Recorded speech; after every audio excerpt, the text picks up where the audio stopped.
All right, guys, welcome back to the Junk Raider channel. I had an amazing conversation with Kwadir out of HQR Junk Removal out of McKinney, Texas, a couple of weeks ago.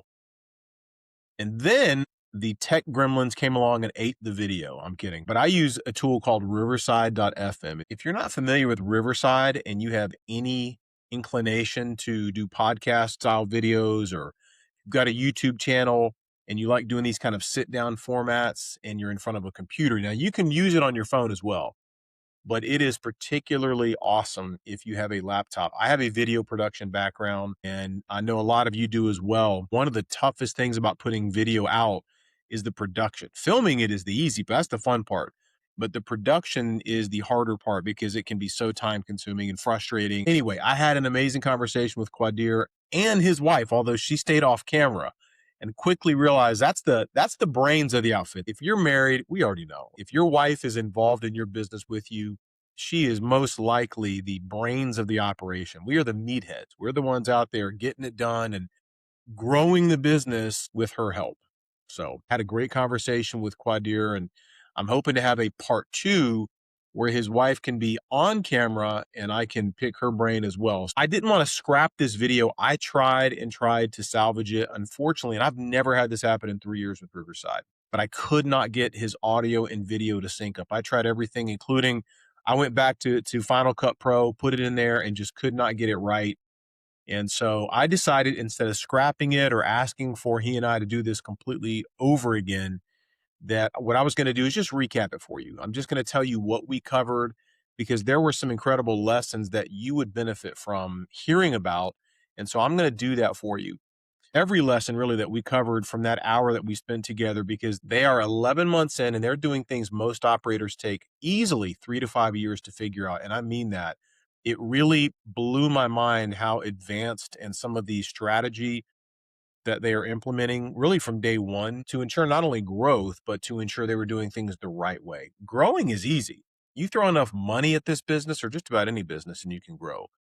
The trick is, can you grow without getting into mounds of debt? Can you grow and establish good culture while you're growing? So they are doing things right. And I want to share that with you. First of all, I want to talk about the $10,000 they did their first month and how you can do it as well.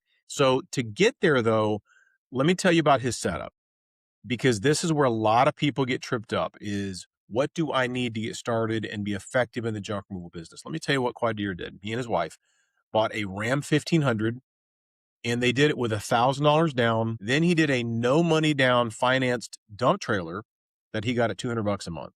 He spent about another $1,000 in his tools. And his logic was, look, if I can just get 1 or 2 jobs a week, it'll cover all the payments. So then as far as marketing, how did he get customers? They spent $900 total in Facebook ads and Craigslist. So think about that yield.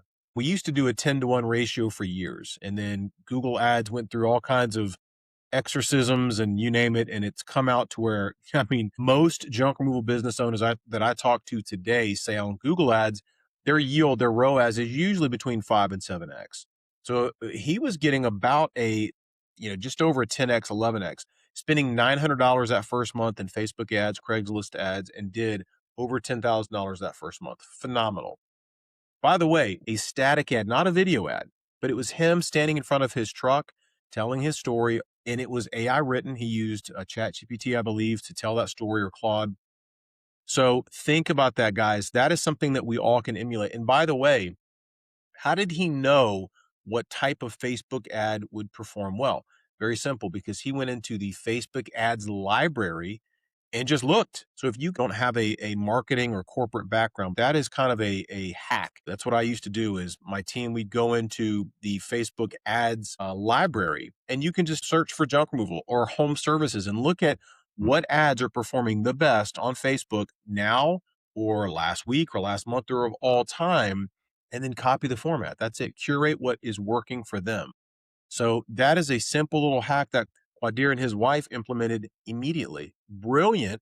And I'm telling you right now, most of us don't do that in our first month of operation, our first year in operation. That usually takes a few years of hard knocks. and lots of YouTube videos, or again, that background in corporate America in marketing specifically to even know about that. He understood that reviews stacked under the ad created social proof. Then Facebook rewarded that engagement with cheaper leads. The takeaway is why this almost never happens is because Facebook is push versus Google is pull. What do I mean by that? I mean, when I talk about push versus pull in terms of paid ads, Google is pull because you're pulling people in that are already looking for your service. If I go to Google and type in best sushi restaurant in Charlotte, I'm specifically looking for those results. So I'm trying to pull that stuff into me. Versus when you're on Facebook, when you're running Facebook ads, you are pushing a message or product or a service onto someone who isn't necessarily looking. That's the difference. Okay, so his home services background, though, played a big part because prior to getting into junk removal, Kwadir did mobile auto detailing and a landscaping business that he acquired. So that's why he didn't flame out like a lot of first timers. He had a background in home services that really benefited his perspective from day one. Let's get into segment two because this one really surprised me. When we got into what worked for you, he talked about Craigslist. I know. But we also started off with Craigslist ads our first year in business, and that's been 8.5 years. But we did the same thing. Now, let me tell you his numbers before you write this one off. $5 posts every 2 to 3 days. So we're talking $60 to $70 a week. Now he was getting 2 to 3 jobs out of that at $300 to $400 per job on average. So you do that math. If let's say on the high end, $400, 3 jobs, $1,200. Okay. And in that same time period, you're talking about spending $10. So imagine spending $10 on Google and you're going to get a click. You're not converting at that price. So those are really strong numbers. Now, how do you scale that? That's where it gets a little tricky because the competition on Craigslist is going to be fairly high. And they're going to be people just like you that are really racing to the bottom to win that business, meaning you'll take anything. On Craigslist, you'll see guys on there saying, I'll come and get that for starting price at $35. It really is ridiculous. You can't sustain that. Some of you out there are probably going to disagree. That's okay. But it's not a sustainable model if you're trying to grow. If you're by yourself and you have no debt and you could do 10 of those jobs in a day at $35, and I'm being silly, maybe it's $50. But even if you could at $500, at some point, you have to evaluate what is your time worth? Because at $50 a job, 10 jobs, $500 for the day, you may think, man, that's big money. Times 5 days a week, that's $2,500 a week. Man, I'm killing it if I'm doing that kind of number. Well, you think you are. But the reality is you've got dump fees. You're not going to only be doing household jobs at that point. And if you are, good luck getting a sleeper sofa down a flight of stairs by yourself and dragging that through the house. So it is not sustainable to do that long term. You're going to need a helper at some point, which eats into your margins. So you've got dump fees. You got to pay a worker. Let's say you pay someone $100 for the entire day, which today is dirt cheap. If they're working 10 hours from 7 to 5, which is what most of us are going to do minimum, that's 10 hours. At $10 an hour, you're paying them $100. At $20 an hour, which is probably more realistic depending on where you live, you're at $200. Minus 500, you're left with 300. Dump fees, you've easily spent probably $100 on the day. Now you're down to 200. Gas prices, you're probably going all over the place at that point. So you're going to spend probably at least a full tank of gas for that day, if not more, depending on what you're driving. Now you're down to 100, let's call it 150. Let's be generous. You made $150 that day. That's not counting any tools, any equipment you had to purchase, any unexpected expenses. So realistically, you probably made $100 that day. That's what happens to people. They get into this business thinking I'm going to make big money, and you can. But once you start doing the math and you realize you're going to pay more for the lead on these other channels, but you're going to get bigger jobs out of it. Your average job size should start to go up. Your minimum pricing needs to go up, as Kwadir got into and learned that lesson fairly quickly. So just keep that in mind. If you're just starting off or just thinking about starting off, just remember that minimum price is going to come back and bite you if it's too low and if you do it for too long. If you're talking the first week or two to start just getting jobs so you can get pictures and video and put it on your website, that's different. Go for it. It's a marketing expense. But don't think you're going to sustain your business if you're pricing jobs the lowest on all of Craigslist. Good luck with that. Now let's talk about segment 3, which was the LSA turnaround, local service ads. He dismissed them at $50 a call versus $10 to $15 Facebook leads, then committed 3 months starting in March and maxed the weekly budget. What was the result? 17 to 20 calls per week. So here's the point is don't judge that channel by the cost per lead, judge it by the return. Like I said, the cost per lead may be higher on an LSA or on a Google ad than Facebook or Craigslist, 100%. But remember, you're getting people that are more proactively looking for that service that you're offering. You're also targeting people that understand it's a luxury service. This is going to sound like an oxymoron to a lot of people. Junk removal is a luxury service. What do I mean? I mean, it's a premium service. There are some things that you can completely do without, and that's junk removal. Some things you can't, like a clogged toilet. You need a plumber when you have a clogged toilet, and you will pay them to come out there and unclog your toilet. Junk removal is a luxury or a premium service that you don't have to pay someone to do. You could call that brother you probably haven't spoken to in 6 months, Christmas dinner fallout, it happens, and say, hey, man, I hate to ask for a favor, but I kind of need a favor. Can you come over with your truck and help me get all this stuff out of here? You could do a yard sale. You could give stuff away. You could probably stuff it in your hatchback and take it multiple trips if you had to. So you get the idea. Junk removal is not a must perform service like others.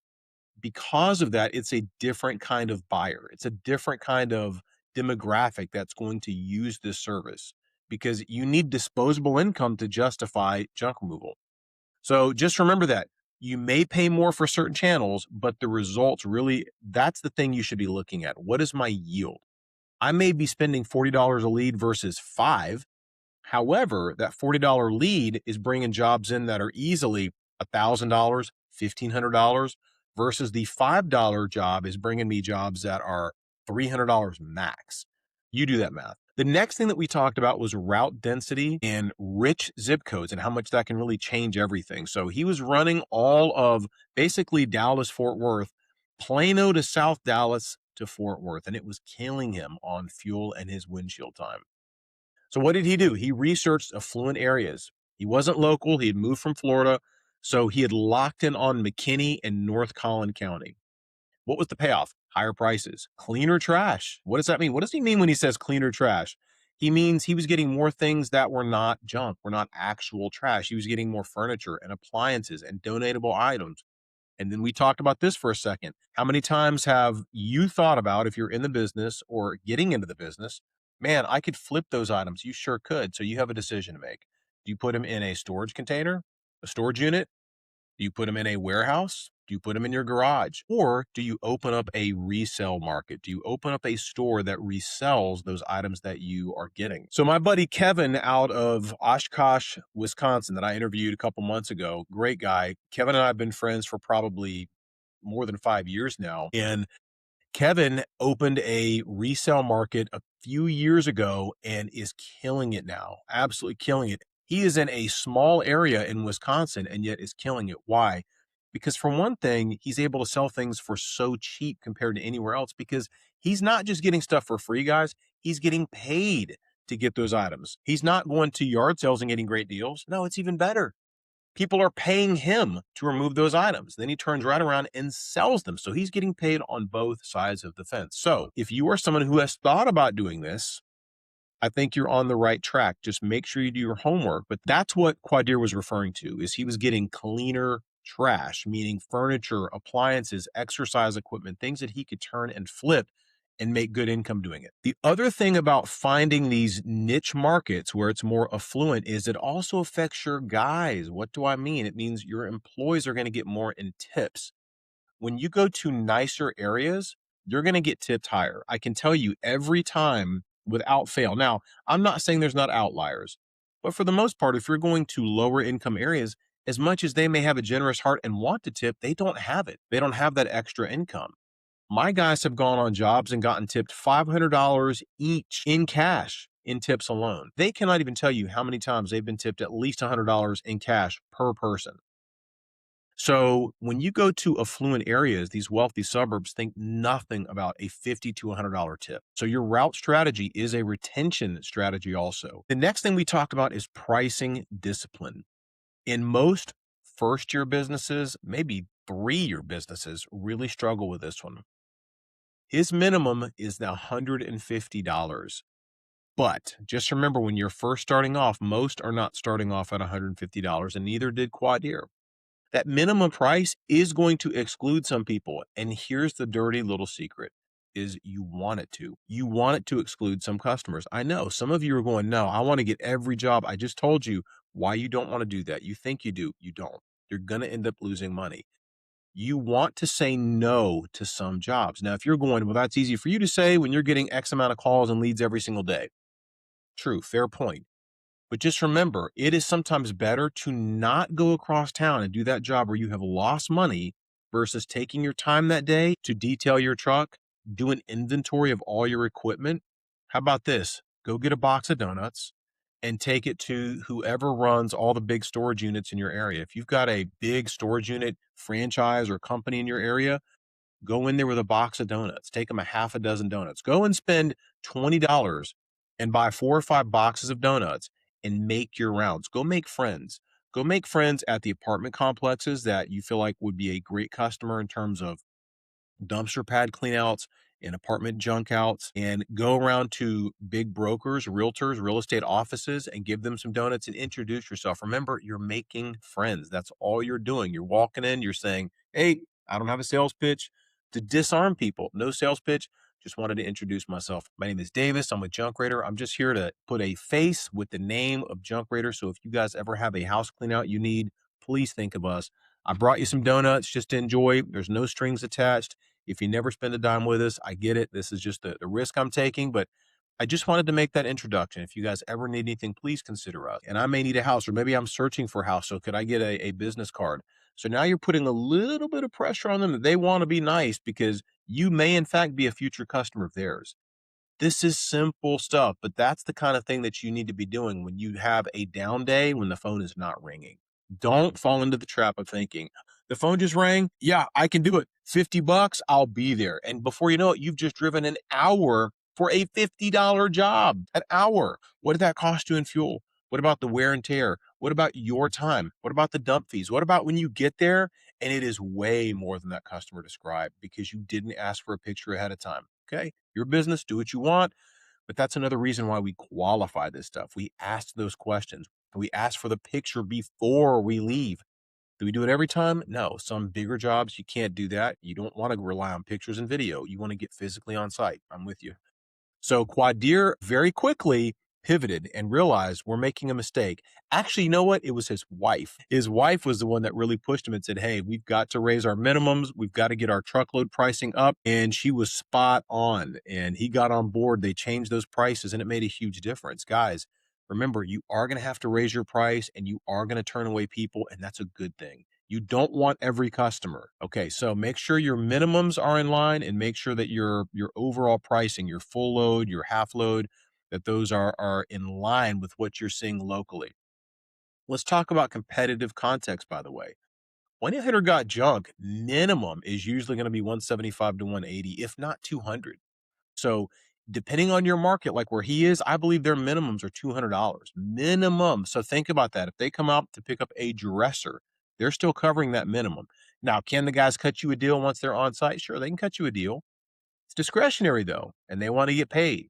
These guys are getting a performance bonuses. So just keep that in mind. Let me underscore this for you once and for all, and then I'm going to shut up and move on to the next topic. Kwadir's biggest regret that he told me is, I wish we had charged more. I wish we had turned down more, and I wish we had a bigger trailer. Let that sink in for a second. Make sure you're charging more than you're probably thinking about right now. If you're going, man, I was going to start off at $95, that's probably a mistake. You probably want to start off with a minimum price of $125. And again, you know your market better than I do, but just make sure you run your numbers. That $95 minimum may come back to bite you. Just remember this, you can always come down, but you can't go up. So if you set your minimum at $125, and someone comes along and they go, man, I just have a few small items and I just think 125 is a little high. I did talk to someone else who said they could do it for $95. That is when you could say, you know what? You're right. Listen, here's what we can do. You're a first-time customer. Is that right? Yes, I am. Okay, great. Maybe they're a veteran. Maybe they're a senior citizen. Tell you what I can do. My guys are literally right around the corner. So yes, we can go ahead and do it for 95, match that price. If I can get you on the schedule for today, I'll go ahead and lock it in for you. In fact, I might be able to have them there within the next 2 hours, and you would know because you're the guy. So that's what I would do. Okay, you can always come down on the price, but you can't go up. So here was Quadir's point. They did 10 grand that month, but then he had this epiphany. He said, where's all the money? At the end of the month, they did 10 grand, but then they sat down and ran the numbers and realized, where is it all? They didn't have any left over. Why? Because the minimums were killing them. He was driving all over the place. He had his dump fees. He had his insurance. He had labor costs when he was hiring people to come on and help him, which was often.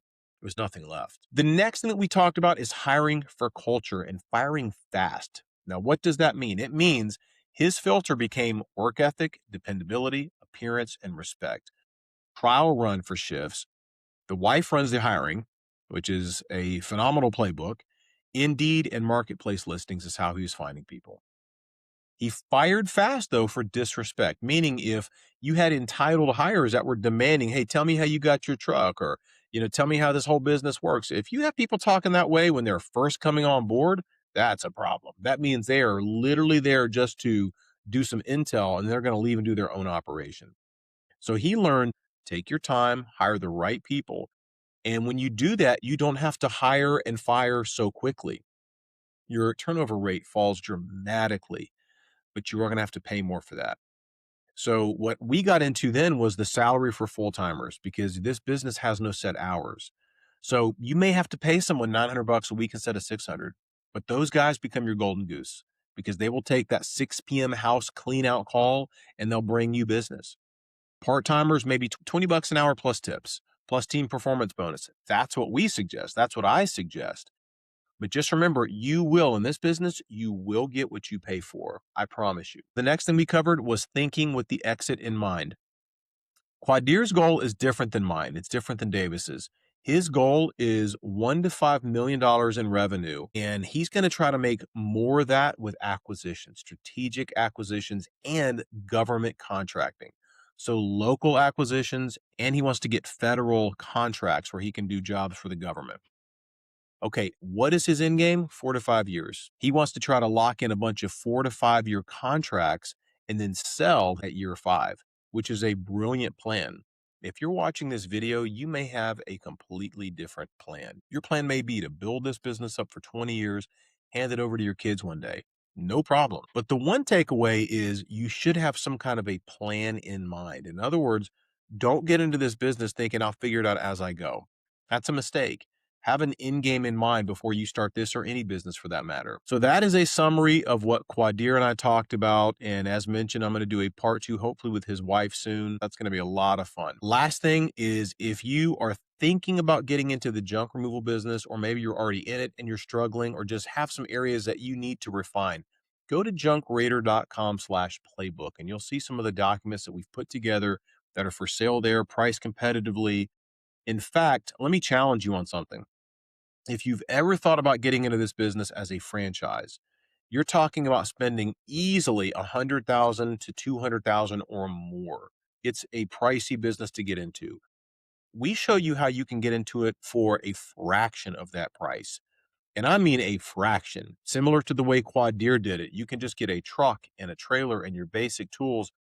But this guidebook is going to show you way more than that. It's going to show you literally every detail. If you get abducted by aliens, your partner, your spouse, your manager, they can keep on growing your business. So again, if you need help, go to junkraider.com/playbook and see the resources we put together. How do you run Google ads? How do you do SOPs? What should those look like? What about call scripts when you're making calls? How do you get commercial accounts? So many great resources there. Check it out. And if you haven't already, make sure that you like, subscribe, and leave a comment. Is there a topic you want to talk about? Is there a question that you have? Should you be doing demolition? Should you be removing sheds? And if so, how should you remove them? What's the right tactic? If you have questions, let me know. I'd be happy to answer them. I will see you next time.